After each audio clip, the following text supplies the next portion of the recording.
Hello, guys. So before we start the show, we'd like to introduce you to the housekeeping rules. First of all, is that you can leave your comments on the comment box, both on YouTube and on Facebook. You can leave suggestions, questions, tips, whatever you like, and we'll be looking into it. In fact, Dr. Will, the co-founder of the Love Tank, will be looking into it, because today he's our IT guy and he's helping us out with this stream.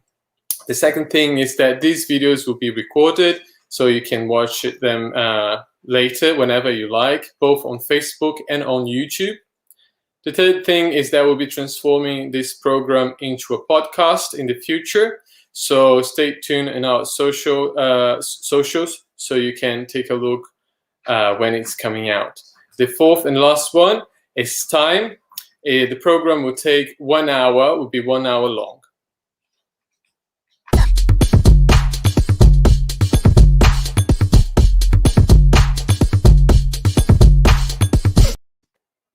Hello and welcome to P&P with PMP. I'm Phil Samba and my pronouns are he, him.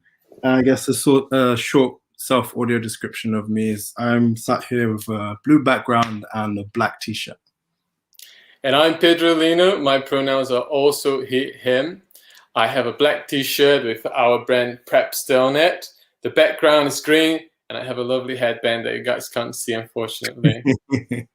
So we both work for the Love Tank, which is a non-profit organization promoting the health and well-being of typically underserved communities. PMP is a space in which we can discuss different topics within sexual health that we don't normally talk about.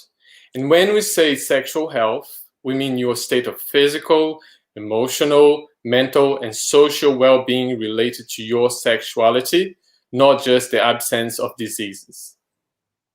We have 6 episodes with different themes, and we hope that they will not only inform you, but empower you. We will have a guest for most of the episodes, and today, at the end of the guest interview, we're going to give away 3 gifts for the first 3 people willing to participate in a little something we call the tier system. So today we're going to talk about anal douching, and in case you don't know, anal douching is the act of removing fecal matter from the rectum, typically in preparation for receptive anal sex. Douching for me was a rite of passage, but it can be a lonely one. I remember when I was 19, I had no clue how to clean my cu, and cu is asshole in Portuguese. I just knew I had to do it. But hopefully, after the interview today, I will be able to clean my cu properly, and we hope that you, watching us, will be able to clean your cu too. And talking about that, Phil, have you cleaned your cu today?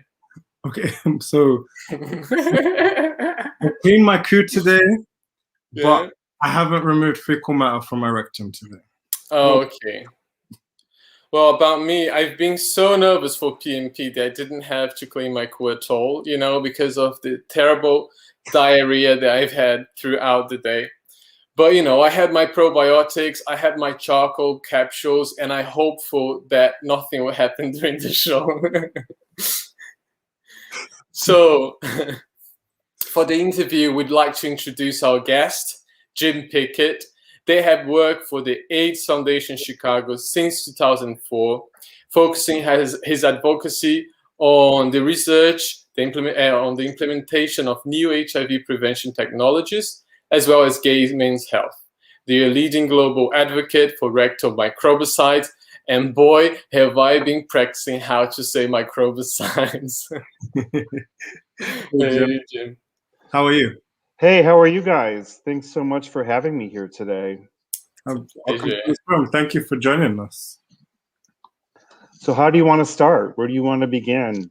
And you said microbicides right, so well done. I've done my homework, Jim. When I first heard about microbicides, probably in the late 90s, as soon as I could pronounce them, I became very interested in them. It's an exciting, and I might as well just say what it is, right?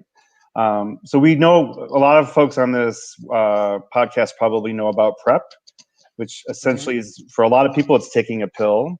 to prevent HIV infection, but there's all kinds of ways to deliver PrEP.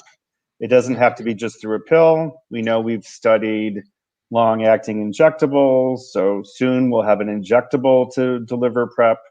But you can also have PrEP that's delivered, like I like to call it, where the action is. So something that you put right in the rectum or right in the vagina and prevents infection where the action is. So a rectal microbicide could be a lube, it could be a gel, or it could be the topic of the discussion today, a douche that could deliver HIV prevention. So there's a whole huge amount of research that's been underway for the last couple of decades looking at all kinds of ways to deliver HIV prevention, and microbicides is one of the categories. So I'm been very interested in that category for a long time. Jim, just before we carry on, can you tell us your pronouns and also do a self-audio description of what you look like, please? Oh boy. Okay, so my pronouns are, I have no preferred pronouns, so feel free to use any pronouns that you would like. I'm good with that. I'm wearing a blue shirt with little lighter blue dots. And I have too much gray hair based on what I'm seeing in the... I got a lot of gray hair. I got glasses. I got a big gray beard. And behind me is just basically a white wall. All right. So, Jean, we know that you were the chair of the International Rectal Microbicide Advocates. You start explaining about what are rectal microbicides, but can you concisely tell us what are they, rectal microbicides, and can they help prevent HIV? Yeah, so first of all, the International Rectal Microbicide Advocates, or IRMA, is has been a global coalition that we founded with others in 2005 to really put some advocacy energy behind this part of the field. As you might imagine, vaginal microbicides move forward with much more alacrity, with much more speed, because there wasn't the layers of homophobia. When we talk about rectal microbicides, it brings up homophobia. It brings up rectums and anuses, which there's a big ick factor, and people are like, oh no, we can't talk about that.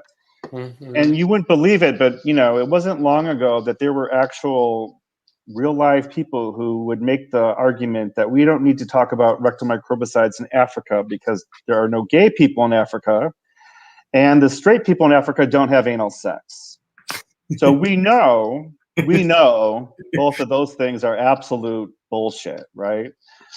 There's plenty of anal sex going on all over the world, regardless of your gender or your sexuality. And there are certainly people who are gay in Africa. There's a lot of them. So we formed IRMA to give rectal microbicides a voice and to make sure that they weren't kind of swept under the rug or forgotten about. Because if we're going to prevent HIV, we have to prevent HIV where it happens, and it happens in vaginas and rectums, essentially. So we can't leave out one side of the equation, and we know that half the planet has vaginas and a rectum. So half the planet could potentially benefit from protection in both places. So again, just really quickly, a rectal microbicide is something that you place right in the rectum. So it could be a lubricant. So lubricants have been studied, gels have been studied, and douches have been studied, suppositories, inserts, that you put right where the action is that would leave behind drug to protect you from HIV. So since we're talking about douches today, I think this is the most exciting kind of rectal microbicide. So let's be clear, like they're still being studied. They don't exist in the real world. They're being tested and studied. But a douche, what's so great and why I'm so excited about the douche aspect is because people use douches. You guys just talked about using douches. We don't have to convince people who have anal sex to douche. They already do. And so imagine being able to harness a behavior that is already common and something we do, and just make it a little better with adding HIV protection to it. We can't say the same about taking a pill. Taking a pill is not something that we all like to do or used to doing. Getting an injection, those things are very different, but you're already douching in advance of anal sex. The majority of people in the world, every part of the world, we've done surveys and stuff, people who have anal sex, a lot of them like to clean out in advance. So can we harness that behavior? We don't have to ask people to change their behavior. We can give them a product that will both give them the hygiene they want, because that's paramount, right? People want hygiene. You have to give them that. And if we can give them the hygiene and prevent HIV, amazing. Yeah. All in one. And then you don't have to think about it. And you can have sex, beautiful, glorious sex, without worrying about getting infected with HIV. Yeah, and you start saying as well that it's a product that's still being studied. I wonder if if you think that it's going to be something that will be released soon. What is the future of the rectal microbicides? So in terms of a douche, there have been a number. So just a quick primer on clinical trials. So there's tends to be a couple of phases. There's early work that's done with animals and like cells and test tubes in the lab. And then we go into phase 1 studies with adults, with humans. And it's usually very small studies done for a very short amount of time, just to see, will people use this product? Are there any worrisome side effects? They may only use it for a week at a time. And just to get some signals. And if it seems safe and acceptable, then it moves on. So in terms of the douche kind of development timeline, there's been some phase 1 studies with small amounts of people testing products, testing different amounts of a dose of drug and liquid. And we are now getting poised to move to phase 2. So we're a ways away. We're several years away from potentially having a product, because once we hit phase 2, and let's say phase 2, that tends to be what we would call expanded safety and acceptability. So you test it with more people for a longer amount of time to kind of unearth or to shine a light on side effects that may not show up in the first week of use, and to see if people actually will use this. And then if that's a go, if that looks good, then we would then go to phase 3, which are big studies, and we test to see, does this thing actually work?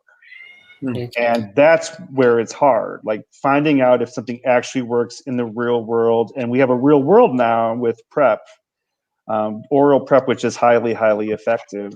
Figuring out how to test something when we're competing with something that's already incredibly effective is challenging, but we're pushing forward. And at the end of the day, you guys, we need choices for people, right? Because condoms work for some people, a pill works for some people, an injection works for some people, but there's going to leave a lot of folks out who don't like any of those choices, or try a choice and don't like it, or want to change over time. So if you can think about what's available for women in terms of contraception, they have an array of things, a buffet of things.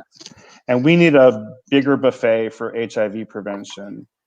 So people can choose things that last a long time, like an injection that will cover your protection for months. And we need something like a douche that may provide protection for a few days. And everything in between. We need to have, the more choices and options people have, the more sex will be protected. And then I think everyone will be able to have better sex, because it's better when you're using things you want to use. It's better when you have the things in place that fit you. If you're forced to use something that you don't like, or you grudgingly use something that you don't really like, that's not a way to live, right? We want to give people things that they want. So again, why I'm really excited about douches. People want to douche. People do douche. Right? They do it. You guys were just talking about it, and sometimes, we'll be talking more. And we're going to be talking more about it. But if we can harness harness that behavior and that action and then make it just a little better by providing HIV prevention as part of the hygiene action. To me, that's like, that's anal sex nirvana right there. Mm-hmm. There was something you said about, I guess, the belief that, I guess anal sex doesn't happen in Africa, and it's something that I guess I connect with because I guess that's kind of how it is viewed in a lot of like, particularly from where I'm from Sierra Leone, and in West African culture, that's kind of the belief, is that it's a westernized thing or that it's a white thing, and it's not necessarily a thing that that Black people do or that Africans do. So I get that. But kind of moving away from microbicides, I said it a little bit. This is kind of like a, I don't know, it's a bit of a weird question, but how did you first find out about douching? So you all were sort of talking about, when you were younger or something, realizing you had to figure that out. And I'll tell you, I was a sexually active gay man for a long time before I figured out about douching. I mean, I came out, I kicked the closet door down in 1984. There was no online. There was, the only way you found out was through other gay people, and you had to figure out where to find them, and it was scary and fraught, and, we still have a lot of homophobia now, but there was a lot of homophobia then. It was, and of course, then the AIDS crisis was hitting. So sex was really fraught, more fraught than ever.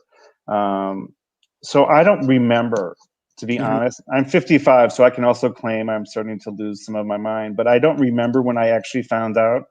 But I do know it was way after I had been sexually active, and I'm sure it was resulting in times when there used to be a sort of what's the word, slang we used to call painting someone's sheets.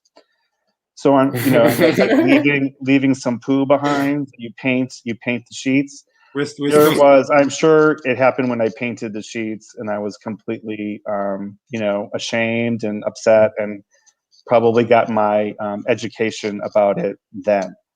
Yeah. So it was just by happenstance. Like, I didn't know I needed to know this. I didn't have any manual. There is The Joy of Gay Sex, which was a book that came out in the 70s. You can never find it. It's kind of fun just for the illustrations alone. All these sex positions, very 1970s. But I don't remember douching